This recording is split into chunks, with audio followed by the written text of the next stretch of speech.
खुशदार में बस पे हमला हुआ और उसमें मासूम लोगों को शहीद किया गया है। ये बीएलए की कार्रवाई है, लेकिन ये कार्रवाई क्या अकेले बीएलए की है? इस कार्रवाई के पीछे कौन से करैक्टर्स हैं? ये कोई छोटा वाकया नहीं है और इसको ऐसे बिल्कुल नहीं जाने दिया जाएगा। इसमें टीटीपी शामिल है। टीटीपी और बीएलए एक हो चुके हैं, तो माफिया मांगते फिर रहे थे। अब समंदर के जरिए वार होगा और जो वो वार होगा वो शायद भारत सस्टेन ना कर सके। डीजीआईएसपीआर ने अभी आज ही कहा है कि जंग है तो जंग सही। अगर जंग चाहता है भारत तो फिर जंग ही करेंगे, और अगर अमन चाहता है तो फिर उसको बिल्कुल अपने आप को क्लियर करके और ये अपने प्रॉक्सी से पीछे से हाथ उठाकर रहना होगा, वरना भारत के साथ फिर जंग है। ये अगर वो प्रॉक्सी से जंग लड़ेगा तो हम फिर डायरेक्ट जंग लड़ेंगे, क्योंकि पाकिस्तान दहशतगर्दी पे यकीन नहीं रखता। इसलिए कि पाकिस्तान तो खुद दहशतगर्दी का सबसे बड़ा शिकार है, वो दूसरों को कैसे दहशतगर्दी का शिकार कर सकता है। लेकिन करने वालों को अंजाम तक पहुंचाना ये अब हमारा पहला मकसद है।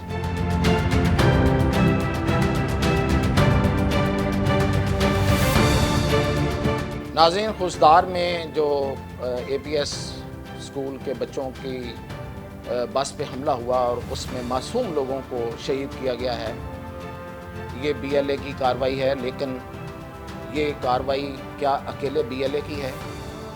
और इस कार्रवाई के पीछे कौन से करैक्टर्स हैं, उनके नाम बता रहा हूँ। और फिर ये कि अब पाकिस्तान इस पर क्या करने जा रहा है, ये आप इसको एक टेस्ट केस के तौर पे लीजिएगा। ये कोई छोटा वाकया नहीं है और इसको ऐसे बिल्कुल नहीं जाने दिया जाएगा। तो सबसे पहले तो ये जो हमला हुआ है ये बीएलए ने ज़रूर किया है, लेकिन इसमें टीटीपी शामिल है। इसलिए कि ये जो सुसाइडल अटैक्स हैं और ख़ास तौर पे ये बसों पे और ख़ास तौर पे बच्चों पे, ये मेंटालिटी और ये माइंडसेट और ये जो ट्रेनिंग है ये टीटीपी की है। तो इसलिए ये विद कोलैबोरेशन काम कर रहे हैं और टीटीपी और बीएलए एक हो चुके हैं, और वो जो भारतीय छतरी है उसके नीचे उनको ना सिर्फ ये कि वो असलहा, टेक्निकल सपोर्ट, इंटेलिजेंस सपोर्ट दे रहे हैं, भारत दे रहा है, बल्कि उनको पैसे भी दे रहा है, उनको रकूम भी दे रहा है। और इसके अनडिनायबल प्रूफ्स जो हैं वो पाकिस्तान आर्मी बहुत पहले टीवी पे और मतलब मीडिया पे उसको पेश कर चुकी है। लेकिन ये वाला हमला जो है ये एक टेस्ट केस होगा। इस हमले के बाद जो पाकिस्तान के बॉर्डर्स पे मौजूद इंडियन एजेंट हैं और ख़ास तौर पे जो राह के अपने लोग, एक तो हैं जो पाकिस्तान में उन्होंने कल्टीवेट किए हुए हैं और दूसरे वो हैं जो उनके डायरेक्ट हैं। उनमें दो नाम हैं, एक है समंत कुमार गोयल और दूसरा है मोहन भगत। ये दो लोग हैं। इन दो लोगों के नाम आए हैं। ये वहाँ पे बैठ के ये ईरान, पाकिस्तान और अफ़गानिस्तान, पाकिस्तान, इसके बॉर्डर्स पर बैठ के ये सारे ऑपरेशंस को मॉनिटर कर रहे हैं। और इन तक पहुंचने में अब कोई टाइम नहीं लगेगा। ना सिर्फ इन तक, बल्कि ईरान और जो अभी वहाँ पे चाइना में अफ़गानिस्तान के साथ बातचीत हुई है, उसकी रोशनी में अफ़गानिस्तान को पहला प्रूफ देना पड़ेगा अपनी दोस्ती का, अगर वो दोस्ती चाहता है पाकिस्तान के साथ और चाइना के साथ। क्योंकि चाइना के साथ भी, चाइना ने भी इस पर एक शर्त लगाई हुई है कि अगर आप पाकिस्तान के साथ चलेंगे, इंडिया से अपने फासला बढ़ाएंगे, तब हम आपके साथ चलेंगे। क्यों कि चाइना तो अफ़गानिस्तान के अंदर इन्वेस्ट कर रहा है, वहाँ पे माइंस एक्सप्लोर कर रहा है। माइन जो है वो वहाँ से जो काने हैं वो वहाँ से मादनियात निकाल रहा है। तो जाहिर है उसका फ़ायदा, वो एक एग्रीमेंट है, उसका फ़ायदा अफ़गानिस्तान को भी होगा। लेकिन वो एक ऐसी हुकूमत के साथ कैसे काम करे जो भारत के साथ लिंक्ड हो और उसको मदद हासिल हो, और वो चाइना का दुश्मन है, भारत सीधा खुला दुश्मन है। और ये सब कुछ जो हो रहा है, ये खुशदार और ये बलूचिस्तान, इस सब कुछ में ये भी सिर्फ इसी वजह से हो रहा है कि चाइना के सी पैक को रोकने के लिए, और जो पाकिस्तान अपनी मादनियात को वहाँ से निकलवाने के।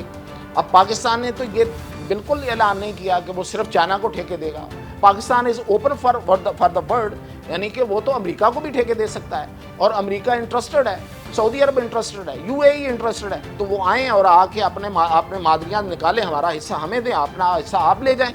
लेकिन ये भारत को, ये जाहिर है ये सिर्फ और सिर्फ भारत है जिसको ये चीज़ जो है वो काबिल कबूल नहीं है। वरना बलोच अवाम اور جو خیبر پختونخوا کے عوام ہیں ان کو اور کیا چاہیے؟ یہ تو مالا مال ہو جائیں گے۔ یہ والا اب یہ جو کیس ہے اس کو اب ٹیسٹ کیس بنایا جا رہا ہے اور ایک کمپریہنسو، میں بتا رہا ہوں، ایک کمپریہنسو آپریشن لانچ ہو جائے گا جس میں ایران میں بھی کیا جائے گا، افغانستان میں بھی کیا جائے گا اور بلوچستان میں، پورے بلوچستان میں یہ آپریشن ہوگا اور یہ جدید ترین ہتھیاروں کے ساتھ، جس میں ڈرون شامل ہوں گے اور کمانڈوز شامل ہوں گے اس کے ساتھ، اور ان کی بیخ کنی کی جائے گی اور ان کو جڑوں سے ان کی جڑیں اکھاڑی جائیں گی۔ اور دوسرا، بھارت کو ایک میسج جائے گا کہ اب اگر اس سے آگے ایک قدم بھی لیا تو پھر ایسا جواب آئے گا کہ پھر دوبارہ سے بارڈر کھلیں گے اور پھر اس دفعہ جواب جو ہے وہ سمندر میں ہوگا، اور پہلے زمین پر تمہاری ایسی کی تیسی کی ہے، تمام بیسس کو اڑایا ہے اور وہاں پہ تم معافیاں مانگتے پھر رہے تھے، اب سمندر کے ذریعے وار ہوگا، اور جو وہ وار ہوگا وہ شاید بھارت سسٹین نہ کر سکے۔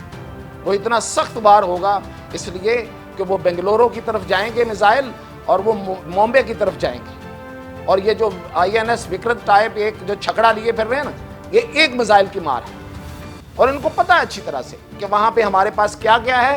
یہ ساری باقی سب جو ہے یہ جھوٹ کہانیاں وہ اپنے میڈیا کے ذریعے جو سناتے رہتے ہیں عوام کو خوش کرنے کے لیے، اب خیر وہ بھی کھلنا شروع ہو گئی ہیں، لیکن اس بار وہ جو ہونگور سب میرین جو نیچے چھپی رہتی ہے وہ اٹھے گی اور تباہی اڑا دے گی، اور ہمارے فریگیٹ اور ہمارے وہاں کے میزائل، اور میں نے پہلے بھی کہا تھا کہ ہم نے ایک میزائل وہاں پہ فٹ کر دیا تھا اور جس کی ڈر کی وجہ سے یہ جنگ بند ہوئی ہے۔ تو اب یہ سیدھا کیونکہ DGISPR نے ابھی آج ہی کہا ہے کہ جنگ ہے تو جنگ صحیح، اگر جنگ چاہتا ہے بھارت تو پھر جنگ ہی کریں گے، اور اگر امن چاہتا ہے تو پھر اس کو بالکل اپنے آپ کو کلیئر کر کے اور یہ اپنے پراکسیز سے پیچھے سے ہاتھ اٹھا کر رہنا ہوگا، ورنہ بھارت کے ساتھ پھر جنگ ہے۔ یہ اگر وہ پراکسیز سے جنگ لڑے گا تو ہم پھر ڈائریکٹ جنگ لڑیں گے، کیونکہ پاکستان دہشت گردی پہ یقین نہیں رکھتا، اس لیے کہ پاکستان تو خود دہشت گردی کا سب سے بڑا شکار ہے، وہ دوسروں کو کیسے دہشت گردی کا شکار کر سکتا ہے، لیکن کرنے والوں کو انجام تک پہنچانا یہ اب ہمارا پہلا مقصد ہے، اور اس کے لیے فیلڈ مارشل عاصم منیر جو ہیں وہ کبھی بھی ایک قدم بھی پیچھے نہیں ہٹیں گے، وہ 2 قدم آگے جائیں گے۔ تو مزید اپڈیٹ کے ساتھ حاضر